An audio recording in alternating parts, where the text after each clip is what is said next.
Desde estos instantes, iniciamos Tu Candidato 2021.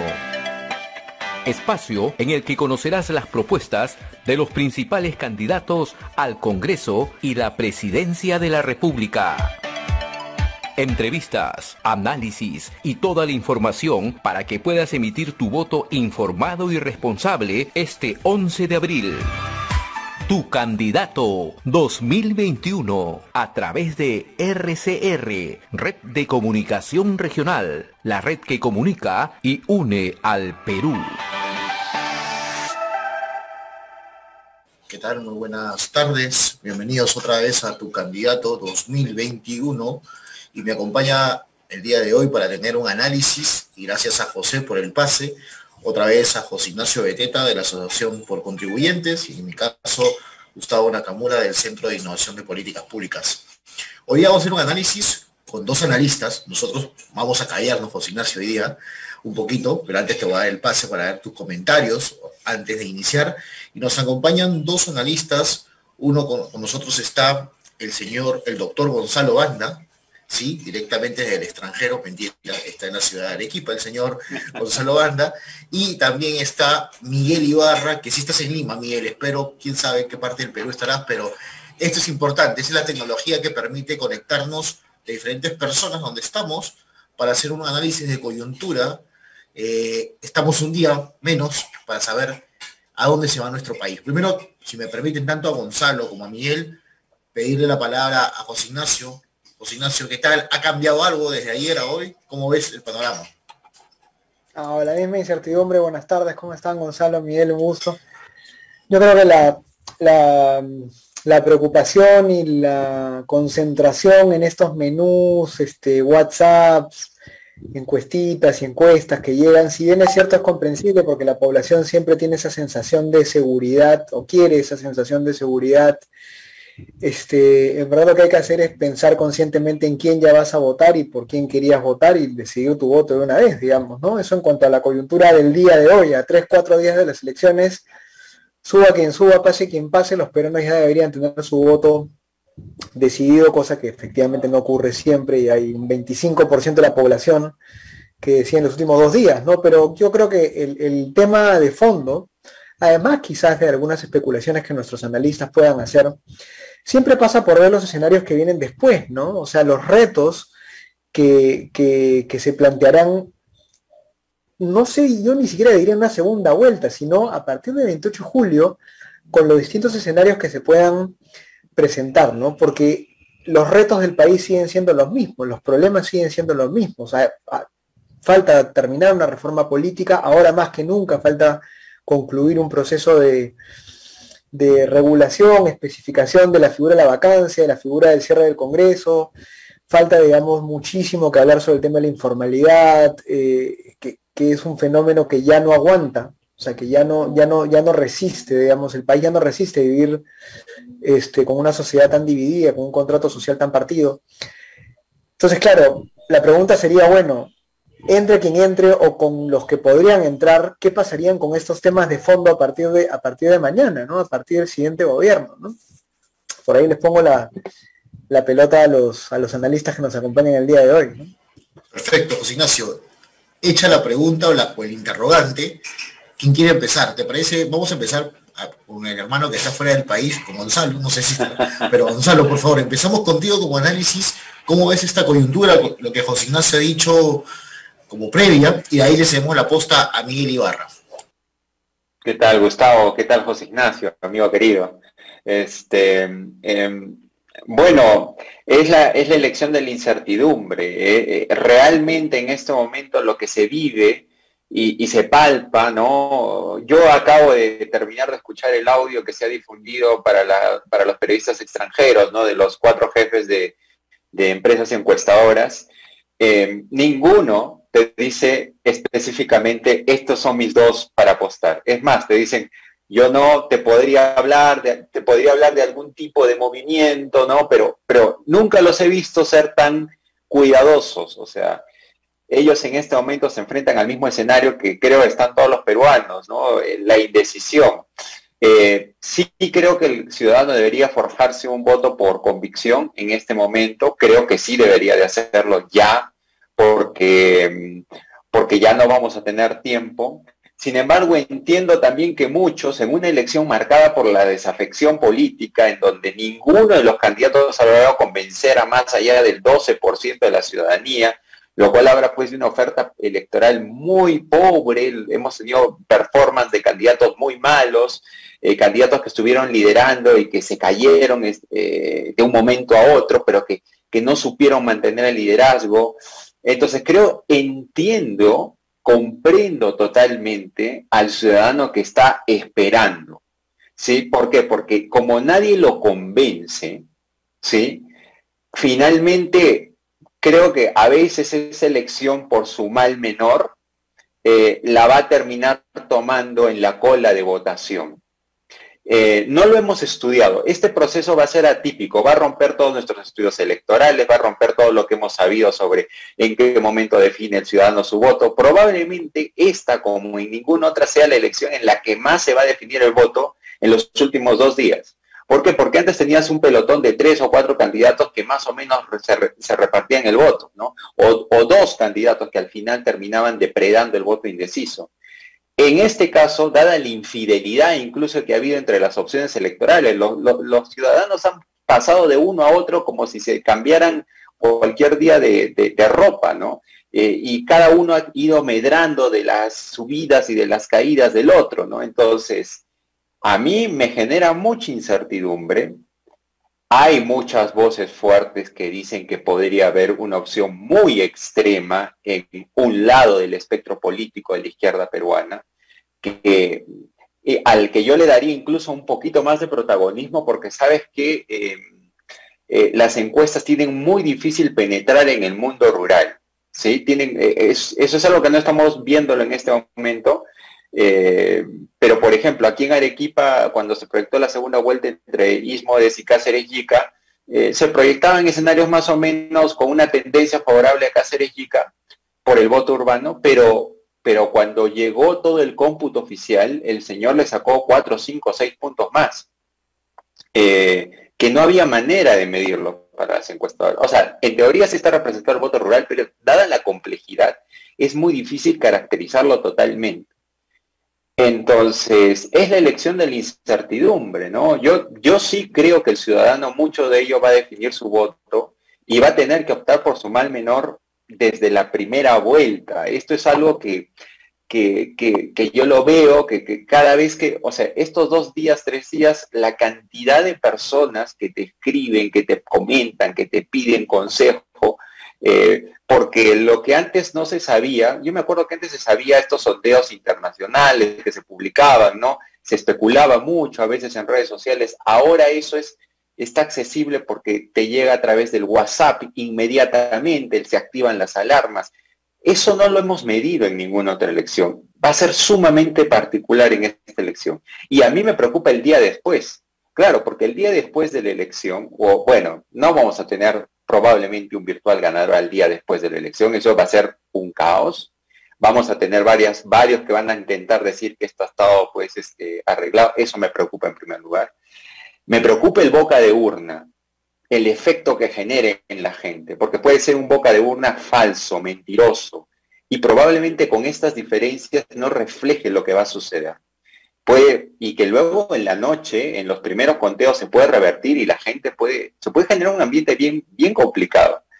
Y bueno, ya a partir del 28 de julio ni qué decirles, o sea, un presidente que va a tener que sobrevivir salvo 2 partidos políticos, con 15, 18 congresistas, ¿no? Allí tratando de resistir los embates de la oposición y que no va a tener ningún crédito en el corto plazo, ¿no? O sea, se le van a ir encima a todos, porque la cantidad de cosas que se han prometido en esta campaña es totalmente desproporcional a la cantidad de cosas que se pueden realizar y que van a poder realizar en un Congreso tan fragmentado. Entonces, cualquiera sea el escenario, va a ser un escenario, hasta con los candidatos, yo te diría, más librecambistas, más liberales, lo que sea, el que sea, va a afrontar un escenario sumamente difícil. Entonces ahí es donde pesan pues las marcas partidarias, los partidos políticos, ¿no? Que aunque no nos gusten, que aunque sean feos, le dan cierto tipo de solidez, ¿no? Al posible voto, ¿no? O sea, claro, uno se preocupa ahí y dice, pues Keiko, ¿no? Con todo lo cuestionable que podrá ser, tiene organización política. Lescano, con todo lo cuestionable que podría ser, tiene organización política. Tal vez si juntamos un poquito, los demás candidatos armamos algo así, pero en el resto es un gran signo de interrogación, ¿no? Lo que va a suceder, ¿no? Entonces yo tengo muchas más dudas que certezas en este momento, ¿no? Yo he escuchado el audio y ellos parecía que estaban pues transmitiéndote el pésame, ¿no? O sea, no estaban transmitiéndote buenas noticias, ¿no? Y a mí me deja más preocupado, ¿no? Gonzalo, qué interesante tu análisis que has hecho sobre el tema rural, ¿no?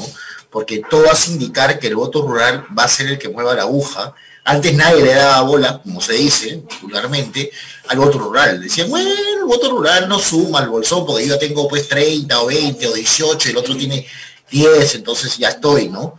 Hoy ese voto rural te puede cambiar la historia de la elección, ¿no? Como bien nos ha dicho. Bien, Miguel, felizmente te conectaste, hubo un problema, y queremos escuchar tu análisis. ¿Cómo lo ves tú desde donde te ubicas como analista político, como politólogo que eres, por favor? Gracias, disculpen, tuve un problema de conexión en el hotel donde me encuentro, estoy en la ciudad de Ica en este momento. Bien, efectivamente, a ver, el panorama es complejo, tenemos dos escenarios que nos pueden hablar un poco de un conflicto de gobernabilidad más adelante. Para empezar, el candidato que gane va a tener un parlamento fraccionado, atomizado, no hay mayoría, y eso va a obligar que el gobernante de turno esté literalmente llevado a negociar, y eso va a depender siempre del liderazgo que tenga su bancada, de los líderes o personajes más notables que pueda tener de experiencia política para poder manejar el tema parlamentario. ¿Por qué es importante? Porque si el presidente va a tener un primer consejo de ministros y el parlamento va a tener su propia agenda política, entonces va a haber un choque si es que previamente no se ha consensuado temas en común. Temas sobre política económica, sobre política de salud, sobre política de educación, sobre política internacional. Hay varios temas que son importantes. Recordemos que el déficit fiscal antes de la pandemia era el 2%. Ahora en el 2000 es aproximadamente el 10%. Significa que tenemos menos caja. Entonces hay problemas importantes de recaudación, hay problemas importantes de desempleo, hay una recesión producto de un déficit fiscal que va a crecer. Entonces es importante cómo consensuamos. Entonces tienes un presidente que evidentemente no tiene un parlamento que pueda quizás entender o conectarse con las reformas más importantes que tendrían que hacerse, ¿sí? Pero el presidente también tiene un problema.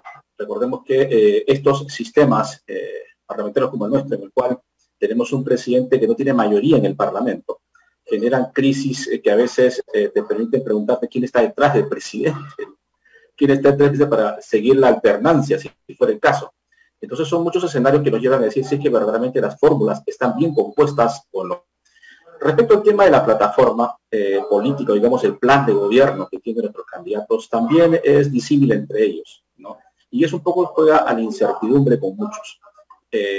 Gran parte de la estrategia política de los candidatos está sobre garantizar un plan que genere gobernabilidad, certidumbre, ¿no? Y de alguna otra manera también predictibilidad en las decisiones del gobierno. ¿Por qué razón?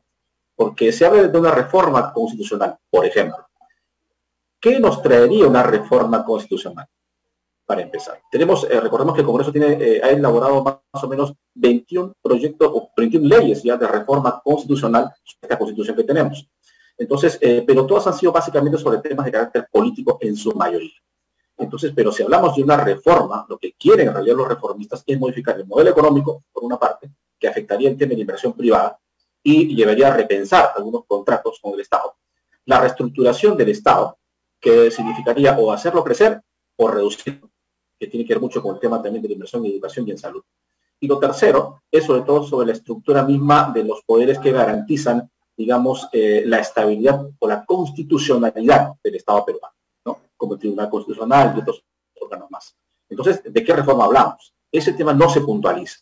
¿Qué cosa se va a reformar? Es lo concreto. Porque es fácil decir, bueno, recordemos que muchos politólogos, siempre lo decimos, la primera víctima de todos los populismos siempre es la Constitución. porque es la forma bajo la cual, digamos, los reformistas independientes plantean un cambio. No, otro tema importante que no abordan, no queda claro, es el tema, por ejemplo, de la política en salud y la política educativa. En el tema de salud, por ejemplo, no se ha trazado un norte específico. Yo esperaba, por ejemplo, en lo personal, que en cuanto a la política internacional o bilateral, tenemos UNASUR, tenemos el Parlamento Andino, tenemos Mercosur. En ningún momento, a diferencia de la Unión Europea, el Perú ha planteado, por ejemplo, no está en las políticas que se plantean, una estrategia en común del Mercosur, UNASUR, el Parlamento Andino, para enfrentar la crisis económica que trae la recesión por parte del COVID-19, o también ver cómo es que se va a reactivar la economía dentro de este escenario, incluso con el tema de la importación de las vacunas. Hubiera sido importante de pronto que como bloque podemos negociar vacunas para todos y tenerlo mucho más rápido, o generar inversión para investigación y encontrar la cura, y no esperar que Europa la traiga o Norteamérica. Entonces hay temas que quedan en el aire que pareciera que no están dentro de los planes de gobierno. En tema de educación, casi todo se centra en el tema universitario. Y tenemos tres grandes problemas. Hay una brecha tecnológica de conectividad, ¿no? Hay una brecha también salarial con los docentes que se enfocan. Hay una brecha que tiene que ver con el tema de la calidad educativa. Estamos al final de la prueba PISA. La última fue en 2018, se viene de 2021, porque es cada 3 años. Entonces, ¿seguiremos bajando? Es la pregunta. Entonces, hay temas en concreto que no llegan. Te interrumpo un segundo, porque Gonzalo ha ido más, efectivamente tú estás agarrando unos temas sectoriales sumamente importantes e interesantes. Gonzalo ha ido un poco más a las bases, digamos, efectivamente partidarias, ¿no? Hay dos cosas que a mí me preocupan. Hoy en la mañana estuve conversando con gente de Venezuela y una era la reforma política, o sea, digamos, tú hablabas de inestabilidad, Gonzalo también. Quedó en el aire con el Tribunal Constitucional el tema tanto de la vacancia como del cierre del Congreso. El cierre del Congreso fue, entre comillas, favorecido, Vizcarra cuando lo hizo. En el tema de la vacancia lo dejaron medio en el aire, no llegaron a determinarlo bien, con lo cual las dos figuras quedaron igual en el aire. Y la representación partidaria, o sea, la idea de distritos electorales, bicameralidad, vallas para los partidos, ahí hay todo un tema. Y el otro tema es el tema de la informalidad. Yo estoy muy preocupado y por eso vuelvo a estos asuntos, porque justamente lo que ustedes mencionan, esta ruralidad difícil de leer, esta especie de segundo Perú, que en verdad es el primero porque es el 80% de la población, ¿no? Que no necesariamente está en el sistema, sino que lo está bordeando, entra y sale económicamente, legalmente y por lo tanto políticamente, porque no se interesa mucho. Acá viene la pregunta más picante, digamos, ¿no? Para Gonzalo y para ti. ¿Qué candidatos de los que están ahorita en este quíntuple empate ven con mayor posibilidad, con ese Congreso fragmentado, difícil como va a ser, para poder afrontar estos dos problemas base, o en todo caso, estos problemas base que ustedes han mencionado, ¿no? Vamos a hacer un poquito de predicción, digamos. ¿Cómo ven ustedes ya la fortaleza de los candidatos? Y más allá, evidentemente, de sus intereses, sino tratando de ser objetivos con los datos. Gonzalo, ¿tú cómo lo ves? Bueno, yo creo que estamos siendo muy optimistas y le vamos a decir que el próximo presidente va a hacer grandes reformas. Yo creo que hay que moderar todas nuestras expectativas. O sea, muchos han dicho que van a cambiarlo todo, van a intentar reformarlo todo, que todo va a pasar por una reforma constitucional y la reforma policial, la reforma educativa. La verdad es que no van a tener ni votos en el Congreso ni respaldo popular para eso. Entonces creo que hay que moderar esas expectativas. Y por otro lado, vamos a tener por primera vez en el Parlamento, después de muchos años, la visibilidad de alternativas que representan a lo que diría Matos Mares el Perú no oficial, ¿no? Ese Perú que ha estado por muchos años en la sombra, ¿no? Y uno se pone a pensar, va a haber representación política, y no va a ser pequeña, va a ser una representación política seria, ¿sí? Que va a estar ahí poniendo la cara, ¿no? En los ambos extremos, ¿no? En ambos extremos. Entonces, ¿cómo va a ser el presidente para negociar con ellos? Es decir, de nuevo, yo creo que hay elementos para decir que el próximo gobierno, como no se ha regulado las figuras de la vacancia, como no se ha regulado las figuras del proceso, digamos, de de en qué circunstancias competiría vacarlo o no. Como no se puso esos candados, la tentación autoritaria, que es lo que no estamos viendo en este momento, puede surgir rápidamente. ¿Por qué? Porque no tienes otro... ¿A qué más se va a esperanzar el gobierno?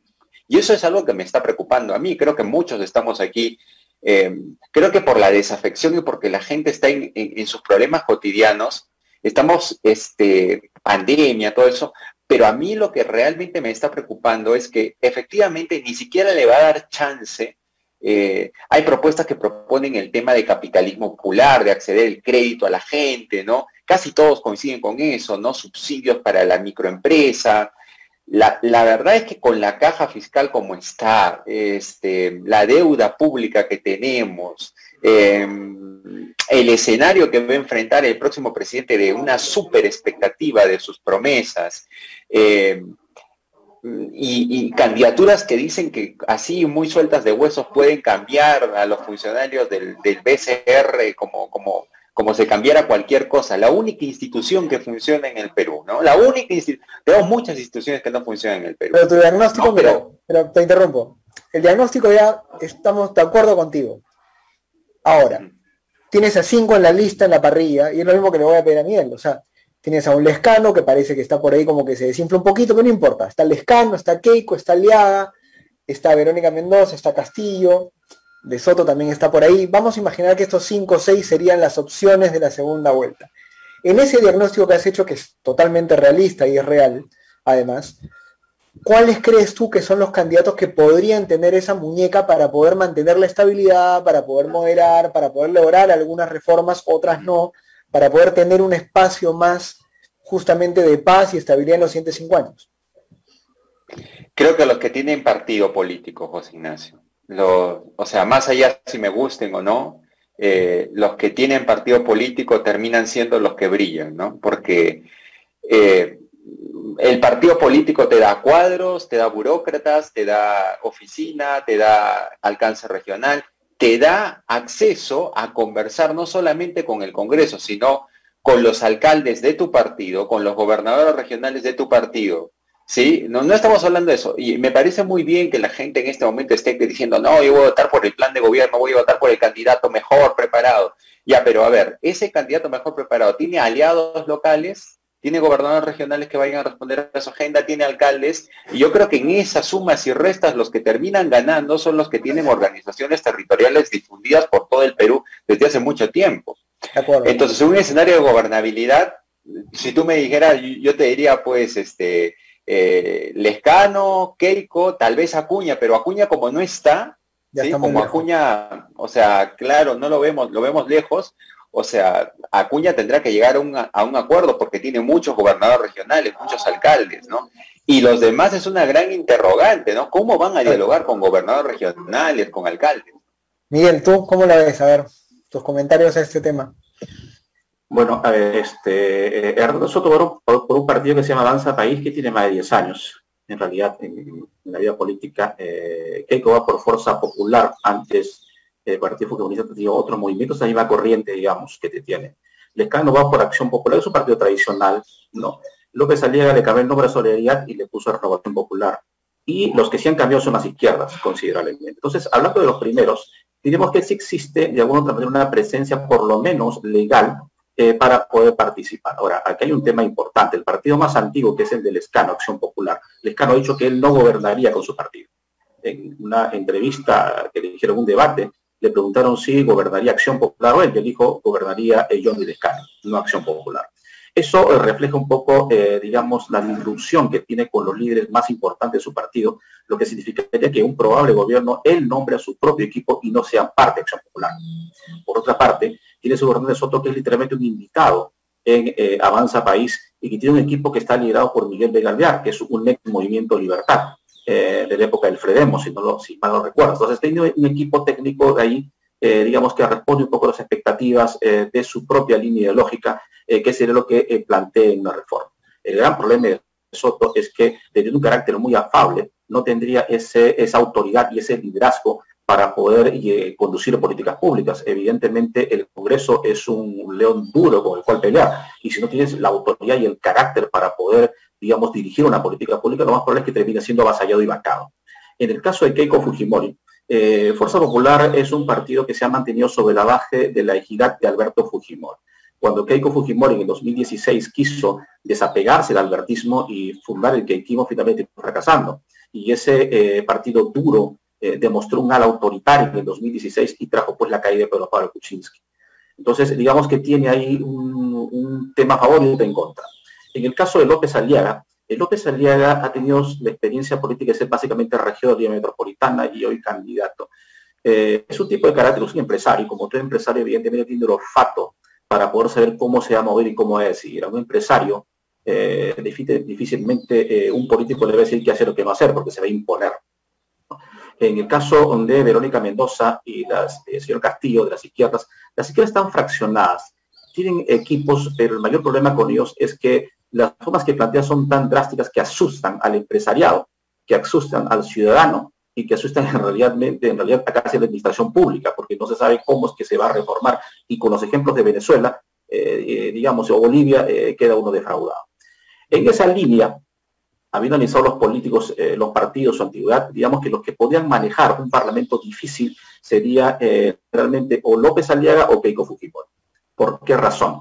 Porque en el caso de Keiko, tiene la experiencia política ya, creo, para poder manejar situaciones de controversia. Ya ha pasado por una cantidad de situaciones complejas que lo ha hecho. Su problema es garantizarle a todos, y ese es el mayor problema, que no vamos a retornar a un 5 de abril y que no vamos a tener un gobierno que literalmente se imponga sobre la base de actitudes que salgan de la línea democrática. Todo presidente tiene que tener un ámbito de autoridad y de poder para ejercerlo. Eso es inevitable. Un presidente que no tenga autoridad y poder para ejercer ese poder, difícilmente no va a poder conducir a nadie y será el monigote de todos. Y al llegar al Congreso será devorado por los congresistas. Entonces, más si no hay mayoría. En el caso Miguel, tenemos que concluir, Miguel, tenemos que concluir, por favor. López Aliaga, ¿por qué? En 2 palabras, a ver. En 2 palabras. López Aliaga tiene el carácter para conducir, digamos, cualquier proceso que pueda plantear. Es un empresario exitoso, creo yo que podría manejarlo bien. Y el problema es el equipo de gobierno. López Aliaga no tiene equipo de gobierno. Y esa es su mayor debilidad. Ok, muchísimas gracias, Miguel. Gonzalo, ha sido un gusto. José Ignacio, se nos ha ido la media hora rapidísimo. Mañana tenemos un programa de 1 hora. Mañana analizaremos el sector económico, vamos a analizar el sector educación y analizaremos a las pequeñas empresas, aquellas que dicen que es pequeña, pero ¿cuánto es, José Ignacio? El 80%, del momento con el 90% de repente de la economía que se mueve en el país. No sé cuánto es, José Ignacio.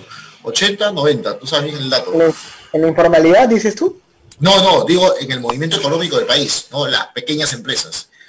No, lo que pasa es que la cantidad de gente que emplean es muy alta, ¿no? La MIPYME emplea a 8 millones de personas, 9 millones de personas, pero esos 9 millones de personas ganan en promedio pues casi el 50% del trabajador formal empleado. Totalmente. ¿No?